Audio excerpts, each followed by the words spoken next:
ഈ ലോകത്തൊരു മനുഷ്യനെ ഏറ്റവും കൂടുതൽ ടെൻഷൻ അടിപ്പിക്കുന്ന ചോദ്യം ടെൻഷൻ ഉണ്ടോ എന്നുള്ളത്.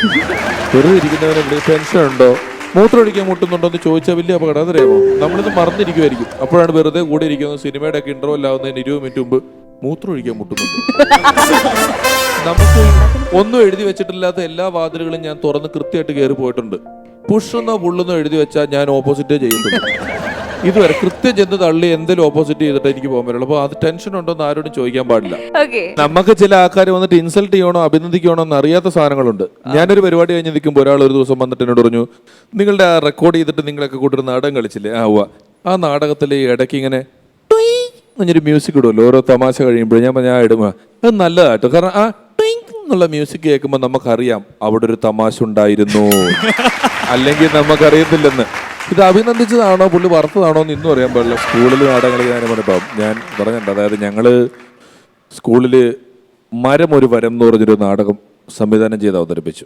അപ്പോൾ അതിനകത്തൊരു കാര്യം എന്താണെന്ന് വെച്ച് കഴിഞ്ഞാല് 2 കൂട്ടുകാർ 2 കിളിയായിട്ടാണ്, 2 കിളികളാണ്. ആ കിളി ഒരു മരത്തിൽ താമസിക്കുന്നു. ആ കിളി മുട്ടയിട്ട് വെച്ച സമയത്ത് ആ മരം വന്നൊരു മരം വെട്ടുകാരൻ വെട്ടിക്കൊണ്ട് പോകുന്നു. അതൊക്കെയാണ് ഇതിന്റെ കഥ. അപ്പം ഞങ്ങളുടെ കൂട്ടത്തിലൊരു പുച്ഛപ്പാർട്ടിയുണ്ട്. ഈ നാടകം ഒന്നും നന്നാവില്ല എന്ന് നേരത്തെ ഫിക്സ് ചെയ്ത് വെച്ചിട്ടുള്ള എന്തോ നാടകം നിങ്ങൾ കളി എന്നൊക്കെ പറഞ്ഞിട്ട് ഇങ്ങനെയൊക്കെ പറയുന്ന ഒരുത്തന. അപ്പോൾ ഞാനാണ് നാടകം സംവിധാനമൊക്കെ, ഞാനെല്ലാം പഠിപ്പിച്ചു, കാര്യങ്ങളൊക്കെ റെഡിയായി.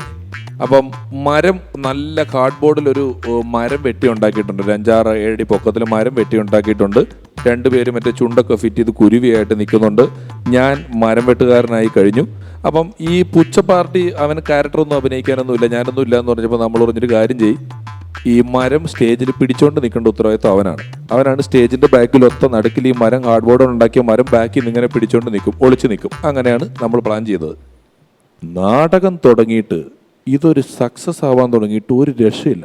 പിള്ളേരൊക്കെ അങ്ങ് ഏറ്റെടുത്ത് കുരുവി വരുമ്പോൾ കൈയടിക്കുന്നു, മറ്റേ കിളി വരുമ്പോൾ കൈയടിക്കുന്നു, മരം വെട്ടുകാരൻ വരുമ്പോൾ ആൾക്കാർ കൂവുന്നു. അങ്ങനെ ഈ നാടകം കയറി സൂപ്പർ മെഗാ ഹിറ്റ് ആയിക്കൊണ്ടിരിക്കുമ്പം ക്ലാസ്മേറ്റ്സിൽ നരൻ മരിച്ച പോലെ ഈ മരത്തിന്റെ ബാക്കിൽ നമ്മുടെ സുഹൃത്ത് നിന്ന് ചാകുക. കാരണം അവന് ഒരു പ്രശസ്തിയും കിട്ടുന്നില്ലല്ലോ. ബാക്കിയുള്ള അവന്റെ കൂട്ടുകാരൊക്കെ സ്റ്റാർ ആയിക്കൊണ്ടിരിക്കുക. അവനിത് കാണുക, അവൻ ഇതിന്റെ ബാക്കിലുണ്ടെന്ന് പൊതുജനം അറിയുന്നില്ല. പക്ഷേ ബാക്കിയുള്ള കൂട്ടുകാരൊക്കെ സ്റ്റാർ ആകുന്നു. ഇവൻ എന്ത് ചെയ്യണമെന്നറിയാതെ ഇവൻ ഈ മരത്തിന്റെ ബാക്കിൽ നിന്ന് ഇവൻ അവിടെ ഉണ്ടെന്ന് കാണിക്കാൻ വേണ്ടി തല ഇങ്ങനെ ഒന്ന് വെളിയിലേക്ക് ഇടും, പിന്നെ അകത്തേക്ക് ഇടും, പിന്നെ തല വെളിയിലേക്ക് ഇടും, പിന്നെ തല അകത്തേക്ക് ഇടും. അങ്ങനെ നാടകം കഴിഞ്ഞു. ഞങ്ങളുടെ നാടകത്തിന്റെ ഫസ്റ്റ് പ്രൈസ് കിട്ടി. ഫസ്റ്റ് പ്രൈസ് അനൗൺസ് ചെയ്യുന്ന കൂട്ടത്തിൽ അവിടെ വന്ന ജഡ്ജ് ഒരു കാര്യം കൂടെ അനൗൺസ് ചെയ്തു. ആ നാടകം വളരെ നന്നായിരുന്നു, ആ നാടകത്തിൽ നല്ലൊരു സന്ദേശമുണ്ട്, അതിലെ അഭിനേതാക്കളെല്ലാം വളരെ നന്നായിരുന്നു. ഒപ്പം എന്നെ അത്ഭുതപ്പെടുത്തിയ ഒരു പ്രത്യേക കാര്യം എന്താണെന്ന് പറഞ്ഞാൽ ആ നാടകത്തിന്റെ ആർട്ട് വർക്ക് വളരെ നന്നായിരുന്നു. കാരണം അവരൊരു നല്ല മരമുണ്ടാക്കി, ആ മരത്തിന്റെ പൊത്തിൽ നിന്നും ഇടയ്ക്കിടയ്ക്ക് ഒരു മൂങ്ങ തല പുറത്തേക്കിടുന്നത്, അതിന് പ്രത്യേക അഭിനന്ദനങ്ങൾ കിട്ടി. അന്ന് തൊട്ട് മൂങ്ങ സുജിത്ത് എന്നാണ് പുള്ളി അറിയപ്പെടുന്നത് ഞങ്ങളുടെ നാട്ടിൽ.